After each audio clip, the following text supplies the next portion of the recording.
are the Group 1 and we are tasked to report the Spanish exploration and conquest. I am Miss Joy Ado together with Angkan. Aims of Spanish colonization. The 3 G's. The first one is God, Gold, and Glory. God, the conversion of the natives to Christianity. Gold, accumulation of wealth by finding a new trade route, look for spices, desire for great profit. And the third G is glory, become the most powerful country in the world. 1300s and 1500s, last century of the Middle East ages. The Europeans were able to establish commerce with the Orient through trade of routes, spices such as pepper, ginger, nutmeg, onions, and garlic were the most important items of trade from the East. Why? It's because owing to the desire of the Europeans to enhance the taste of food, to preserve meat during the winter time. Do you know that spices which today are inexpensive and widely available were once very tightly guarded and generated immense wealth for those who controlled them? The taste for and coveting of spices goes back to the ancient world. The word spices is derived from the Latin spices, which initially conveyed something special. The conquest of Alexander the Great got the Greeks especially interested in spices of the East. Importance to enhance our mass food taste, cure medical problems, provide antibiotics to poison, used in making fragrance, part of magic and religion. Under the Romans, they become sought after to provide emperor's unusual food recipe. Reconquest of Spain. January 2, Reconquest of Spain. January 2, 1492, the Kingdom of Granada falls to the Christian force of King Ferdinand V and the Queen Isabel. King Baudil surrendered Granada to the Spain force. The Moors lose their last foothold in Spain. Importance. It paved the way of great voyage, including the discovery of Columbus of the New World, America for Spain. After this remarkable voyage, Portugal and Spain became keen rivals in colonizing new lands. The Magellan Expedition. Ferdinand Magellan was born in 1480 in Sabrosa, Portugal, to Ruy de Magalhães and Alda de Mesquita. His family had ties to the royal family. This allowed him the opportunity to become educated and learn about the various Portuguese exploration expeditions. Magellan proposed to the King of Portugal, King Manuel, his plan to travel a westward route to the Moluccas. The king refused and even cancelled his promotion because of charges of financial irregularities while he was in Morocco. Disgusted by the king's response, he renounced his Portuguese citizenship. He went to Spain in 1517 and offered his service to King Charles I. Encouraged by the competition to win against Portugal in obtaining high-priced spices, Spain commissioned Magellan to find a route to Moluccas by sailing west. Such passage would be beneficial to Spain, for Portugal controlled the eastward route to the East Indies around Africa's Cape of Good Hope. Preparation to fleet. September 20, 1519, a royal commission was sent allowing Magellan to head the expedition. The Spanish Armada de Molucca consisted of 5 ships with 237 men. Santiago under Juan Rodriguez Serrano, San Antonio under Juan de Cartagena, Concepcion under Gaspar de Quisada, Trinidad under Ferdinand Magellan, Captain General, Victoria under Luis de Mendoza. The crew of about 237, including men from several nations including Portuguese, Spanish, Italians, Germans, Flemish, Greeks, English, and French. It includes about 40 Portuguese, among them Magellan's brother-in-law Duarte Barbosa, João Serrao, a relative of Francisco Serrao, Eustabio Gomez, and also Magellan's indentured servant Enrique of Malacca. Juan Sebastian del Cano, a Spanish merchant ship captain, settled at Seville, embarked seeking the king's pardon for previous misdeeds. Antonio Pigafetta, a Venetian scholar and traveler, had asked to be on the voyage, accepting the title of supernumerary and a modest salary, becoming a strict assistant of Magellan and keeping an accurate journal.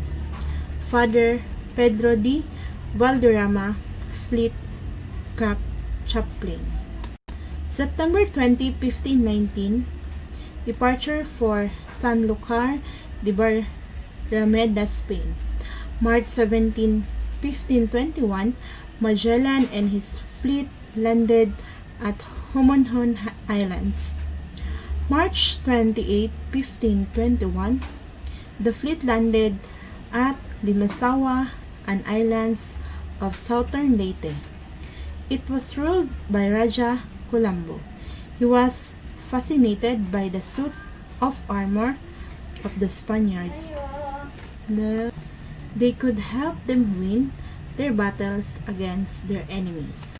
March 29, 1521, Raja Colombo decided to seal their new friendship and perform the kasi-kasi or blood compact ceremony with Ferdinand Magellan.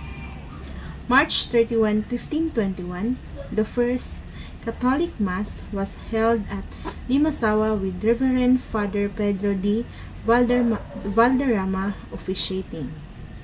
On April 7, 1521, Magellan, together with Raja Colombo, the Spanish and native fleets, landed to Cebu, now Cebu. On the same day, Humabon made the blood compact with Magellan after the latter had won his trust and friendship. April 14, 1521, a mass on the shore of Cebu was held with Raja Humabon and his people attending the ceremony. After the mass, Magellan planted a huge wooden cross and gave an image of a child Jesus as a gift to the wife of Raja Humabon, renamed Queen Joanna after baptism, taken from the name of the mother of King Charles I of Spain. There were about 800 Filipino who participated in the Mass and underwent ritual baptism. As for Humabon, renamed Carlos, Magellan named him the king's representative in Cebu and promised to unite the local chieftains under his authority. Magellan likewise tried to impose Christianity and Spanish sovereignty on local chieftains. The Mass and baptism was officiated by Father Pedro de Valderrama. Lapu-Lapu, another chieftain of Mactan, he refused to accept the new political system and paid tribute to the Spaniards. Humabon and Lapu-Lapu were enemies, and he wanted Magellan to kill Lapu-Lapu, while Magellan wanted to convert Lapu-Lapu into Christianity. April 27, 1521, the Battle of Mactan. Written documents from Pigafetta and Jeans de Mafra. When morning came, 49 of us leaped in the water up to our tights and walked through water for more than 2 crossbow flights before we could reach the shore. The boats could not approach nearer because of certain rocks in the water. The other 11 men remained behind to guard the boats. When we reached land, the natives had formed in a 3 division to the number of more than 1,500 people. May 1, 1521, the natives of Cebu carried out the plan to massacre them, while the Europeans were attending a banquet prepared for them by Raja Humabon. The warriors attacked them. 29 Spaniards were killed. The remaining members of the expedition were forced to flee and the islands before the Cebuanos could kill them all. We burned the ship's Concepcion for lack of men to operate the vessel. With 2 ships left, Trinidad and Victoria, they continued their voyage to Malacca. November 8, 1521, they landed in Tidori, an island of Moluccas. They were able to secure a rich cargo of spices. The survivor decided that the Trinidad, led by Gomez de Espinosa, would sail back to Spain by crossing the Pacific to Panama, while the Victoria, under Juan Sebastian del Caños' command, would sail by Cape of Good Hope but on lower latitude to avoid the Portuguese. The Victoria crossed the Indian Ocean, rounded the Cape of Good Hope. September 6, 1522, the Victoria reached Sanlúcar, Spain, with only 18 survivors. The voyage around the world lasted 2 years, 11 months, and 16 days. The cargo of cloves sold for such a high price that it was more than sufficient to pay for the expenses of Magellan's expedition. That would be all my report, and my co-reporter will continue the Spanish exploration and conquest. Thank you for listening. Good morning, everyone. My name is Jai, and I will discuss to you the continuation of our report. So, what is the significance of Magellan's expedition? So, first, we have the Magellan voyage vastly increased the geographical knowledge of mankind and prove once and for all that Earth is round. So, as you can see, many philosophers before said that Earth is flat. So, one of the philosophers said that Earth is flat is Lucretius Carus. So Lucretius Carus is a Epicurean poet of the late Roman Republican era. He said that he saw no boundaries between a scientific and his ethical claim. So he proved that Earth is flat. So as you can see now, Magellan, he is very very has an influence to prove, and it's not just an influence, but it was proof that Earth is round.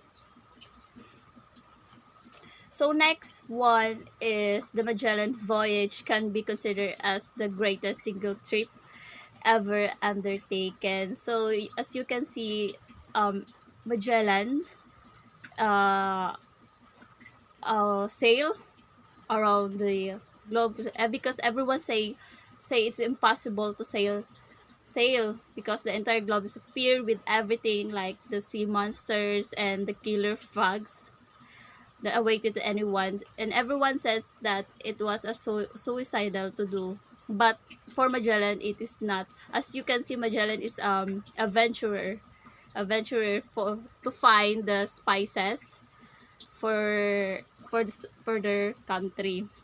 So as you can imagine how far Magellan go or sail around the globe. So it was the greatest Magellan single trip ever undertaken. So there's a book about that, the Magellan greatest single trips, and you can search it also in Google.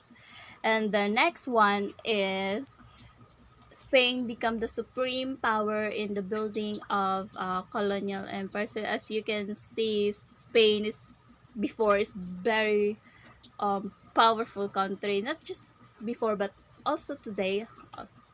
So conquest that lead the numerous other European explorers to attempt the similar colonization projects. As you can see, not just they find the spices, but also to find their new territory to to lead. So that's what Magellan do, because he is the adventurous also. And the next one is and he's discovered the Philippines brought the archipelago into the awareness of Europe. So as you can see now, Philippines is well known or nakilala na siya, and it because of Magellan also. And then uh and today Philippines in comes to international pageants, first time na nakasali yung Pilipinas sa mga Latins na pageant, and yeah, it wins us by Miss Women Marquez. For siya yung nakapanalo, and also maraming marami ang nakakilala sa Pilipinas. And finally, the voyage paved the way to Spanish colonization and the Christianization of the Philippines. So the latter voyage of Fernando de Villalobos and Miguel Lopez de Legazpi to ascertain extent on their success to Magellan voyage to the Far East. So we have a 5 subsequent expedition was sent to the islands. These were led by Garcia Joffre Loaiza in 1525 and Sebastian Cabot in 1526, Alvaro de Saavedra 1527, and Rudy Lopez de Villalobos 1542, and Miguel Lopez de Legazpi, 2 of them. So only the 2 actually reached the Philippines, and only Legazpi succeeded in colonizing the island. So what is the Villalobos expedition? So Ruy Lopez de Villalobos set sail for the Philippines from Navidad, Mexico on November 1, 1542. So he followed the route taken by the Magellan and reached Mindanao on February 2, 1543. So 1 year yung lang. So also Villalobos, he established a colony in Sarangani and could not stay long because of insufficient food supply. So mahina pa talaga yung mga supply ng mga pagkain doon. So his fleet left in the island and landed in Tidor in the Moluccas, where they were captured the Portuguese. So yun ang ginanon nila. The Villalobos is remembered for naming the country as Islas Filipinas in honor of the Charles' son, Prince Philip, who later become the king of Spain. So doon na bigyan ng pangalan yung ating country, yung Islas Filipinas to Filipinas, which is derived from the name of Prince Philip, who are the king of Spain. So, the Legazpi expedition, since none of expedition after Magellan from Loaiza to Villalobos, so 5 expedition, had succeeded in taking over the Philippines of King Charles the first, stop sending colonizer to the island. So, however, when Philip the second succeeded his father to the throne in 1556, so he trusted Luis de Velasco, the viceroy of Mexico, to prepare a new expedition. So, I will show you the Miguel Lopez de Legazpi. The king appointed Lopez de Legazpi as the head of expedition. So with our 4 ships and about 380 men, Legazpi sailed from the Mexico port to Navidad on the 21st of November 1564. So Father of Andres de Ordanista was the fleet chaplain. So siya yun.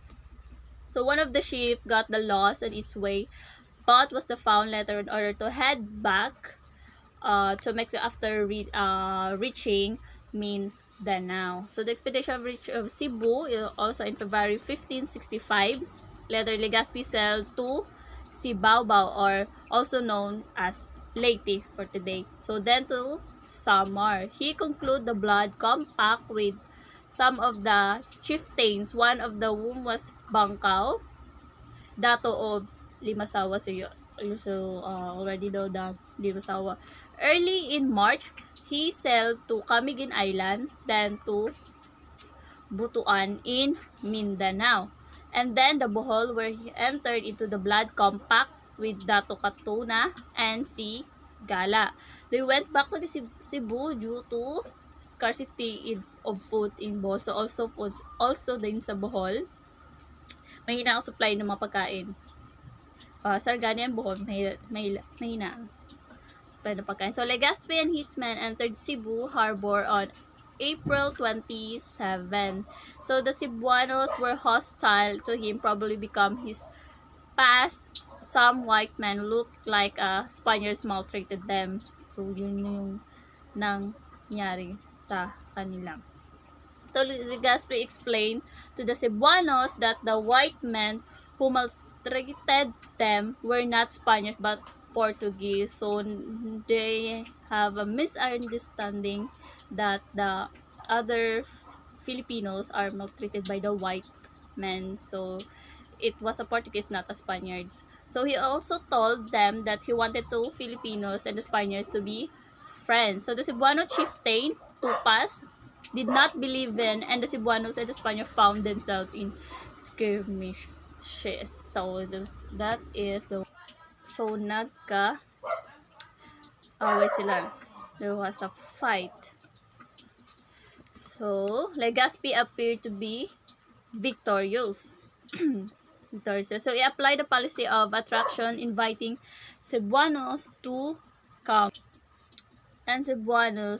down from the mountains and promising not to harm any of them. So Tupas and his men returned to the lowland and entered into agreements with Legazpi. So with the help of Tupas' brother, we have Macayo and si Katapan. So Legazpi was beset with many problems in Cebu. Some of his people robbed the graves of Filipinos. He acted justly and punished all those who refused to cooperate with him. So there was also a conspiracy among the Spanish soldiers to seize the ship San Pablo. The captain of the boat informed the master of the camp, Mateo del Sas, about it, and conspirators were arrested. The leader was beheaded and the rest were pardoned.